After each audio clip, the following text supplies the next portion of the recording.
हर गुजरते पल के साथ 140 करोड़ हिंदुस्तानियों की धड़कनें तेज हैं, क्योंकि अब से करीब 31 घंटे बाद चांद पर हिंदुस्तान का चंद्रयान-3 कामयाबी की इबारत लिखने को तैयार है। वो कारनामा अंजाम देने को तैयार है जो आज तक इतिहास में कोई नहीं कर सका है। चांद पर लैंडिंग का काउंटडाउन आप देख रहे हैं, ऑन हो चुका है। और आपको बता दें, चांद पर लैंडिंग की तैयारी बिल्कुल आखिरी दौर में पहुंच चुकी है। इस वक्त हर तरफ दुआओं का दौर जारी है। देश भर से तस्वीरें आ रही हैं। काउंटडाउन अब से करीब 31 घंटे बाद चांद पर लैंडर विक्रम की कामयाब सॉफ्ट लैंडिंग के साथ खत्म होगा। अभी तक सब कुछ सही सलामत चल रहा है। लैंडर विक्रम सही ढंग से काम कर रहा है। पूरी उम्मीद है कल शाम 6:04 पर विक्रम सही सलामत चांद की सतह पर सॉफ्ट लैंडिंग करके इतिहास रच देगा।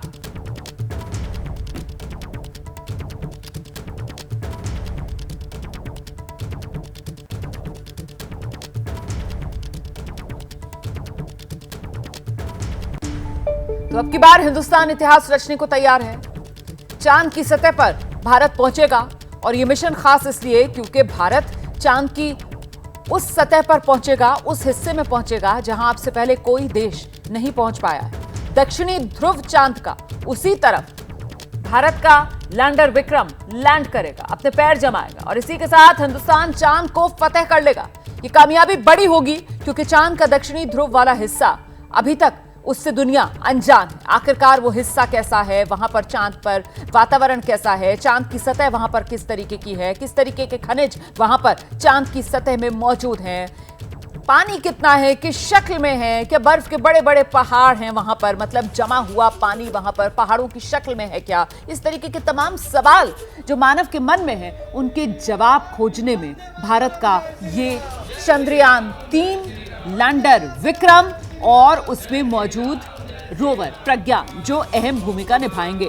मिशन मून को कामयाब बनाने के लिए चंद्रमा पर लैंडर की सफल लैंडिंग के लिए वैज्ञानिक दिन रात एक किए हुए हैं, और देश देखिए किस तरीके से वैज्ञानिकों की इस मेहनत को कामयाबी दिलाने के लिए दुआ कर रहा है।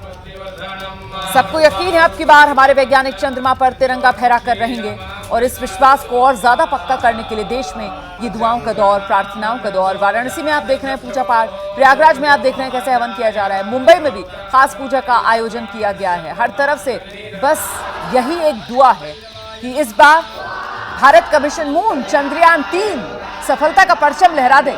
चांद की सतह पर लैंडर विक्रम सॉफ्ट लैंडिंग सफलतापूर्वक कर ले। चंद्रयान-2 था जो भारत की उम्मीदों को पूरा नहीं कर पाया था, हालांकि उससे सबक और सीख बहुत मिली जो अब चंद्रयान-3 को सफल बनाने में बहुत काम आ रही, बड़ी कारगर हो रही। हम सीधे आपको लेकर चलेंगे। हमारे साथ इस वक्त हमारे दो सहयोगी मौजूद हैं। बेंगलुरु से श्रीनिवास हमारे साथ जुड़े हैं, मुंबई से कृष्ण ठाकुर हमारे साथ मौजूद है। पहले सीधे आपको बेंगलुरु लेकर चलेंगे श्रीनिवास के पास, और जानेंगे श्रीनिवास से आखिरी दौर में ये मिशन मून भारत का पहुंच चुका है। अब तो करीब 31 घंटे का वक्त बाकी रह गया। इस आखिरी दौर में कहां कहां नजर वैज्ञानिकों की है?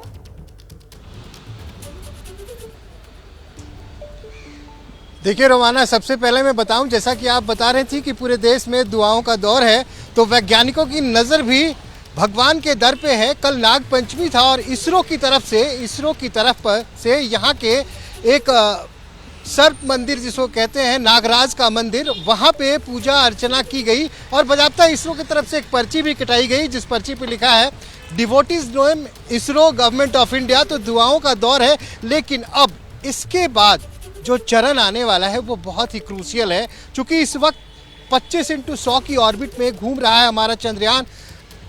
स्पीड गति लगभग वही है 6000 किलोमीटर प्रति घंटा, लेकिन इसके बाद हर एक पल हर एक क्षण क्रूशियल होगा।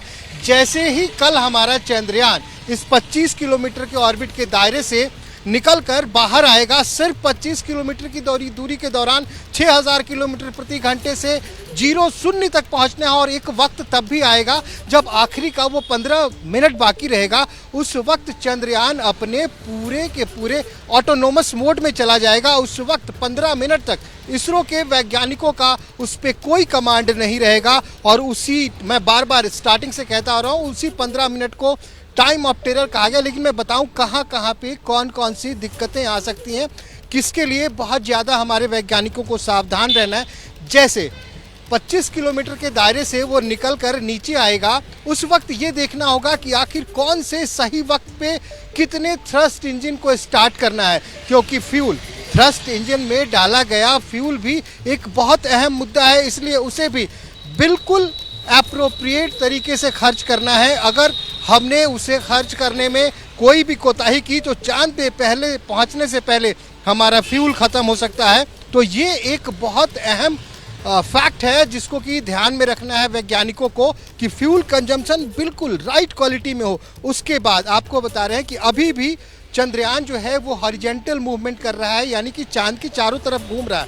लेकिन एक बार जब वो 25 किलोमीटर के ऑर्बिट से नीचे आएगा तो धीरे धीरे चंद्रयान को, जो हमारा लैंडर मॉड्यूल है, उसे टिल्ट डाउन करना स्टार्ट करेंगे और जब 7.4 किलोमीटर यानी कि लगभग 7.5 किलोमीटर की दूरी बची होगी, उस वक्त लैंडर को 50 डिग्री पे, गौर कीजिएगा, 50 डिग्री पे टिल्ट किया जाएगा और फिर लगातार थ्रस्ट इंजन जो है वो इसको गति प्रदान करते रहेंगे, विपरीत गति, यानी कि चांद की तरफ ले जाने की गति नहीं बल्कि उसके विपरीत गति, क्योंकि ऑलरेडी चांद का जो ग्रेविटी है, उसका गुरुत्वाकर्षण है, वो खुद चंद्रयान को अपनी तरफ खींचेगा। मैं एक चीज आपको और बताऊं कि चांद क्यूरियोसिटी है श्रीनिवास, देश के लोगों में बहुत क्यूरियोसिटी है, मन में कई सवाल हैं, छोटे छोटे से सवाल जिनके छोटे छोटे से जवाब हो सकते हैं। जैसे कि ये अभी जो न्यूनतम दूरी है इस विक्रम लैंडर और चांद के बीच वो 25 किलोमीटर के आसपास की है, तो ये डिसेंड करना कब शुरू होगा, कितने समय पहले, उस 6:04 का जो कल 23 अगस्त का समय है, इसका जवाब आप दीजिएगा आगे।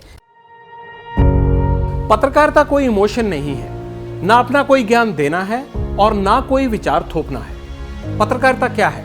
पत्रकारिता का मतलब है सही जानकारी इकट्ठा करना और तथ्य बताना। पत्रकारिता आज जितने महत्वपूर्ण दौर में है, शायद पहले नहीं थी। इस दौर से निकलने के लिए सिर्फ सच दिखाने की जरूरत है, वो सच जो आपके हित को आगे रखे। इसलिए अब रात 9 बजे प्राइम टाइम नहीं होगा, ये आपका टाइम है।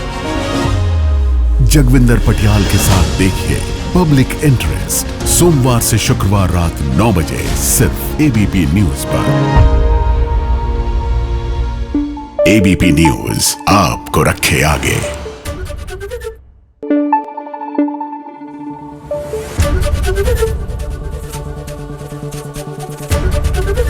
एबीपी न्यूज आपको रखे आगे।